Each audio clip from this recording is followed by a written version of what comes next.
Hello everyone, আমার একটি নতুন ভিডিওতে তোমাদের সকলকে আবার স্বাগত জানাই। আজকে ছিল আমার শ্রেয়ান বাবুর স্কুলে পেরেন্ট টিচার মিটিং। তো মিটিং শেষ হওয়ার পর বাবু একটুখানি ওই ছোটরা যখন খেলছিল তো ও বললো, মামা আমারও একটু খুব খেলতে ইচ্ছে করছে। তো ও একটুখানি ওই লাফিয়ে একটুখানি খেলে নিল। তারপর আজকে আমি শ্রেয়ানবাবুর স্কুলের পুরো প্লেগ্রাউন্ডের ভিডিওটা করেছি, পুরো স্কুলের অ্যাটমসফিয়ারটার। তো সেটা আমি তোমাদের সাথে আজকে শেয়ার করতে চলেছি। তোমরা ভিডিওটা দেখো, আশা করছি খুব ভালো লাগবে। ওদের স্কুলের অ্যাটমসফিয়ারটা খুবই সুন্দর, চারিদিকে গাছপালায় মোড়া একটা স্কুল। শুধু তাই নয়, স্কুলের মধ্যে প্রচুর ওদের খেলনার জিনিসপত্র রয়েছে। স্কুলের ভিতরটাও দারুণ সুন্দর। স্কুল থেকে ছুটি হওয়ার পর আসবার সময় আমারও সেই ছেলেবেলার কথা খুবই মনে পড়ে যাচ্ছিল। সেই জীবন তো আর ফিরে পাবো না। এখনও মাঝে মাঝে খুব স্কুলে যেতে ইচ্ছে করে, কিন্তু সময় তো বয়ে গেছে, আর তো কিছু করার নেই।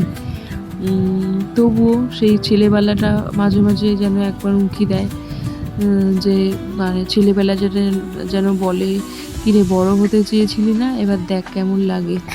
মানে এটাকেই যেন বারবার মনে করিয়ে দেয়। ছেলেবেলাতে কোনো টেনশন নেই, শুধুমাত্র পড়াশুনো করা আর খাওয়া দাওয়া আর খেলাধুলা, আর কোনো টেনশন নেই। বড় হয়ে বুঝতে পারছি যে কতটা মাথায় টেনশন, কতটা মানে বড় হওয়ার যে কী জ্বালা, সেটা এখন হাড়ে হাড়ে টের পাচ্ছি, এমন ব্যাপার। যাই হোক, ওদের স্কুলের যে পুরো এরিয়াটা, সেটা বিশাল এরিয়া, কেন্দ্রীয় বিদ্যালয়। তোমরা সবাই জানো এটা জোকা ম্যানেজমেন্ট।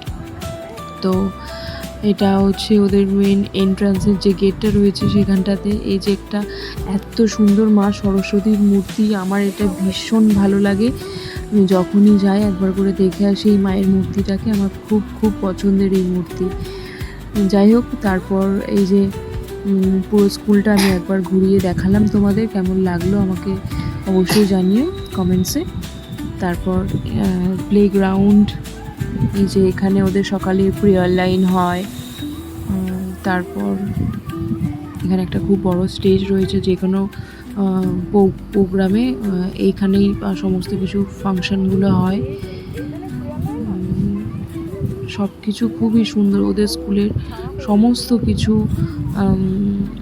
ব্যবস্থাপনাগুলো খুবই সুন্দর, খুবই সাজানো। আর আমার তো ভীষণই ভালো লেগেছে। এখানে অনেক বাচ্চাদের অনেক কিছু কাজ দেওয়ালে আটকানো ছিল, যেগুলো আমার ভীষণ ভালো লেগেছে। তো ভিডিওটা আমি তোমাদের সাথে আজকে শেয়ার করলাম, ভাবলাম বাবুর স্কুলের একটা ভিডিও আজকে করি। তো তারপর আমরা হাঁটতে অনেকটাই, বাবু তো ওর ব্যাগটা নিয়ে আমার কাঁধে দিয়ে দিল আজকে, বললো, মামাম তুমি এসেছো আজকে আমি আর ব্যাগটা বইবো না। তো ব্যাগটা তো প্রচণ্ডই ভারী ছিল, তো ব্যাগটা আমার কাঁধে চাপিয়ে দিল। তারপর ও আর আমি হাত ধরে আস্তে আস্তে অনেক গল্প করছিলাম, ওকে বারবার করে বলছিলাম, বাবু এই যে জীবনটা তুই আর ফিরে পাবি না, তাই এই জীবনটা খুব ভালো করে আনন্দের সাথে কাটিয়ে নে। কারণ বড় হলে শুধুমাত্র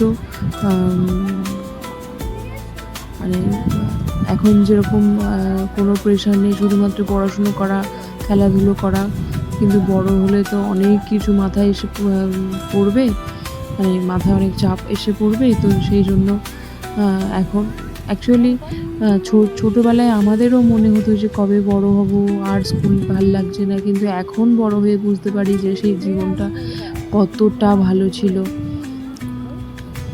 মাঝে মাঝে তো আমার স্কুল মাঠে গেলে আমার চোখ দিয়ে জল বেরিয়ে আসে, সেই ছেলেবেলার কথা মনে পড়ে, সেই বন্ধুদের সাথে একসাথে মাঠে বসে টিফিন করা, তারপর স্কুলের মধ্যে একসাথে গান গাওয়া, আরও অনেক কিছু স্মৃতি মনে ভেসে ওঠে। তখন চোখটা ছলছল করে ওঠে। যাই হোক, তারপর বাবু আর আমি হাঁটতে একটু ভিডিও করছিলাম। ওদের স্কুলের চারিদিকটা পুরো সবুজে মোড়া, দারুণ দারুণ অ্যাটমসফিয়ার। আমার তো ভীষণ ভালো লাগে ওদের স্কুলের অ্যাটমসফিয়ারটা। চারিদিকে খুব সুন্দর গাছপালা, অনেক বড় প্লেগ্রাউন্ড রয়েছে। তারপর শ্রেয়ানবাবু রাস্তা দিয়ে না গিয়ে এই যে মাটির রাস্তা দিয়ে যাচ্ছে। অনেক অনেক বাচ্চারা আজকে সব ক্লাসেরই পিটিএম ছিল। তো তোমরা দেখো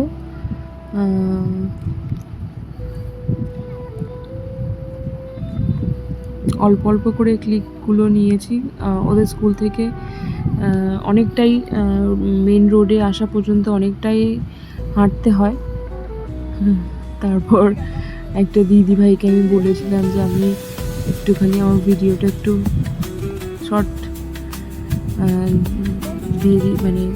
দিদিকে দিয়েছিলাম ফোনটা। আমি বলেছিলাম একটা আমার ছেলে আর আমি যাচ্ছি, একটা ভিডিও করে দেবেন। তো দিদিটা একটা ভিডিও করে দিয়েছিল।